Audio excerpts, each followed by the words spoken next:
Good morning, everybody. Welcome back to another live stream. This morning, obviously, you had the Trump drama over the weekend, so I'm super curious to see how go ahead. Yeah, that's muted. We're gonna go ahead and see how the market opens with all the Trump drama, and yeah, looking forward to it. So we'll go ahead and catch the bell here at 6:30, and yeah, let's see what else we can talk about in the meantime. But there was a few things I wanted to talk about. Let me go ahead and grab it really quick. Okay, let's see.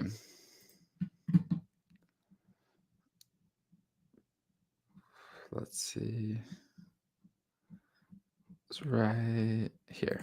Okay.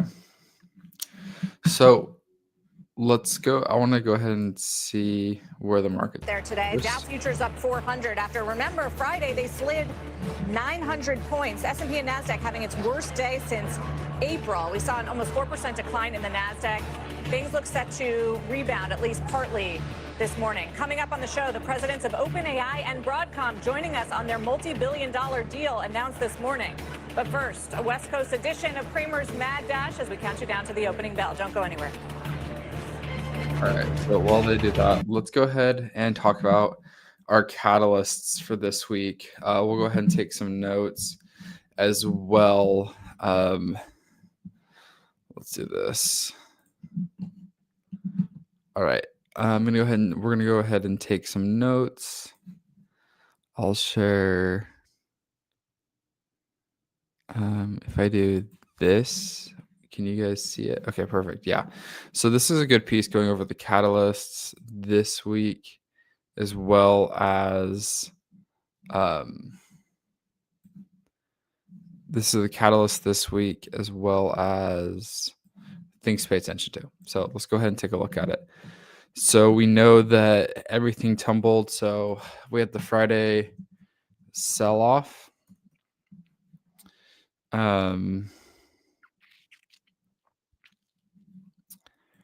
I bought the call on NVIDIA, so that's something I'll be paying attention to.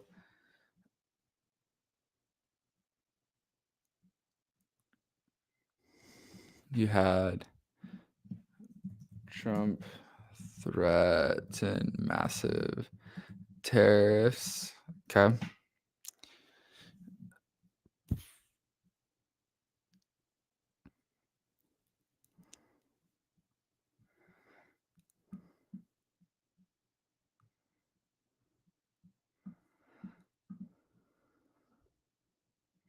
We know the trade game.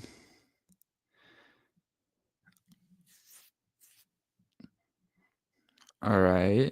NVIDIA, Oracle, upcoming earnings. You have Johnson & Johnson, JP Morgan Chase, Citi, Wells Fargo, Goldman. You have the banks this week.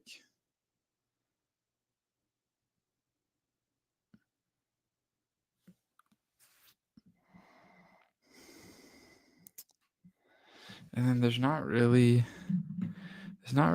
too much, I must say. I've been looking around the news all morning and I can't seem to find too much. We can jump into some pieces. Yeah,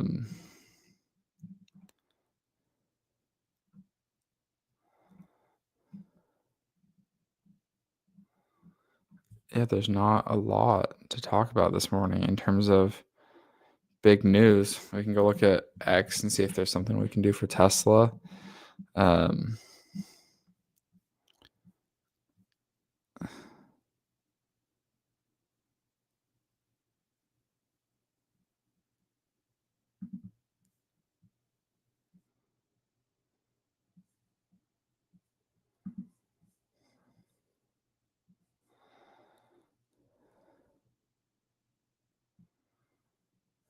Let's see.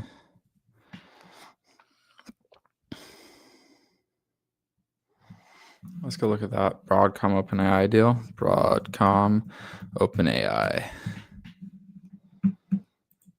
Yeah, okay. Look at this. Can you see this probably? Okay. Broadcom stock soars 10% on OpenAI custom chip deal, adding to NVIDIA and AMD agreements.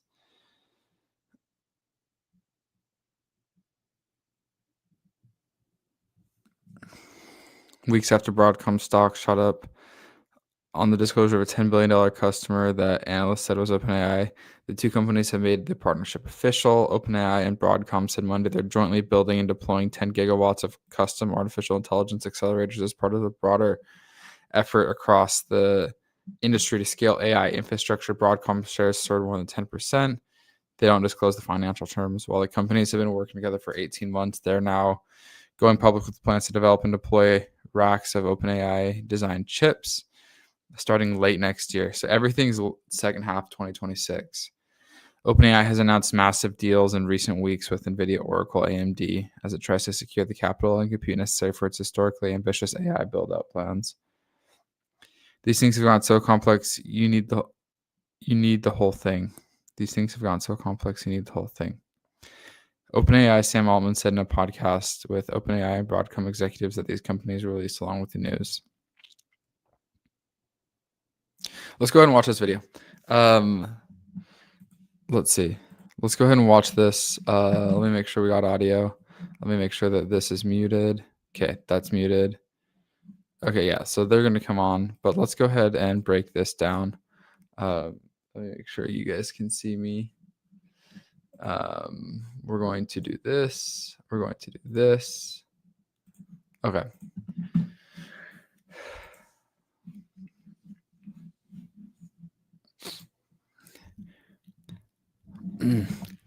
All right. OpenAI and Broadcom just announced a massive partnership. I believe it's 10 gigawatts. We're going to go ahead and break down this video of the reaction and the breaking news hitting the tape. Let's go ahead and watch it. We'll talk about it after as well as my thoughts. So let's go ahead and jump into it. OpenAI unveiling another massive new partnership, this time with AMD, sending shares of the chipmaker soaring today. It comes ahead of OpenAI's annual Developers Day, which is set to kick off in a few hours. Our Mackenzie Sagalos has been working this all morning long and joins us for today's Tech Check. Hey, Mac. Hey, Carl. So OpenAI's deal with AMD is pushing its infrastructure ambitions past the $1 trillion mark. The company has agreed to buy multiple generations of AMD chips over the next several years, adding new compute capacity that would require the equivalent of 6 nuclear reactors to power. Also significant here is how the deal is structured. AMD is effectively financing the sale of its own chips through equity. If it meets deployment milestones, OpenAI can buy up to 160 million shares at just 1 cent apiece. It's a way to align incentives. AMD delivers the compute, and OpenAI benefits from the market value that it helps create. AMD CEO Lisa Su telling CNBC the idea behind the warrant structure is to make this a true long-term partnership. I thought they were talking about, let me see if they've done a video on it yet. I thought they were already talking about, we already knew that. That wasn't new. I wanted to see the Broadcom. Yeah, it's October 13th. They don't have anything for Broadcom. Let me see if they've done a YouTube segment on it yet.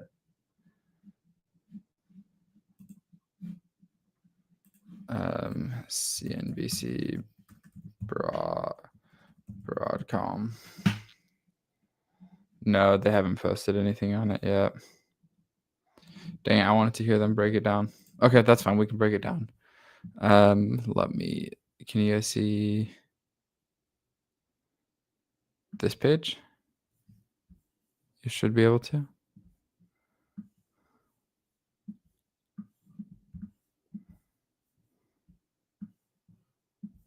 Yeah, okay. Okay.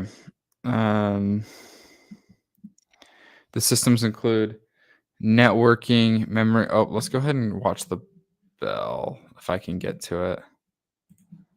Let's see if I can. Oh, we might have missed it. Whoops. Okay, there we go. I think we can catch the bell still. Okay, there we go. Let's go ahead and catch the bell. the big board about to ring the opening bell. It's FactSet, something we use every day, celebrating the appointment of a new CEO over at the NASDAQ. It's Exelon celebrating the company's 25th anniversary, and it does look like we are opening calmer and higher across the board. Relief perhaps to some after the worst sell-off on Friday for the S&P and the NASDAQ since Liberation Day, early April. And there's the opening bell. You know, we should mention, Jim, that we are still in the middle of a government shutdown. I didn't see any movement toward trying to fix this or reopen the government over the weekend as President Trump is in Jerusalem today announcing the historic peace deal with the 20 hostages being returned home to their families. But, you know, we don't get the government data, but we are going to get a lot of Fed speak this week. And we're also going to get bank earnings, which kick off tomorrow. JP Morgan, Wells Fargo, Citi, Goldman Sachs are all going to be reporting. Yeah, look, I'm glad you mentioned what I regard as the real economy and the real stocks, because we tend to forget that there's a huge part of the GDP and huge part of the S&P that has nothing to do with the things we've been talking about. And the fact is that we didn't even mention that President Trump had an historic meeting today with the Knesset. We didn't mention that the JP Morgan has this $1.5 trillion initiative. And we haven't talked about the government shutdown because I just think there's no movement whatsoever. It's incredible. I mean, there's a lot of things that you just can't do and are not getting done in the country right now. Yeah, and you wonder where the sense of urgency is going to come from, because it sounds like President Trump is going to make special exceptions so that the military gets paid, that October 15th deadline for folks in the military not getting paid. It doesn't look like there's a lot of common ground. So, you know, as far as how investors are looking at all that, we're supposed to get a CPI report this week. That's going to be delayed into next week. They're going to call the staff back to get the CPI report, but that's going to be an important input for the Federal Reserve. Its next meeting is October 29th. We'll hear from Fed Chair Powell tomorrow at the National Association of Business Economists meeting. I don't know what more he can say at this point, because we're not getting the sort of, it was already an uncertain time on what was happening with the labor market and what was happening with inflation. And I think it's less certain now, especially, Jim. And I do wonder if this fed into the sell-off on Friday. Word that the shutdown is actually going to spiral into more permanent layoffs, federal layoffs, and what that might do to an already fragile labor market. I think you're right, Sarah. I mean, the press this weekend was basically that we are can't whistle past this graveyard. That there's absolutely this can accelerate the slowdown that a lot of people saw. David, I think that there are many people who think that this market is levitating on absolutely no positive news whatsoever.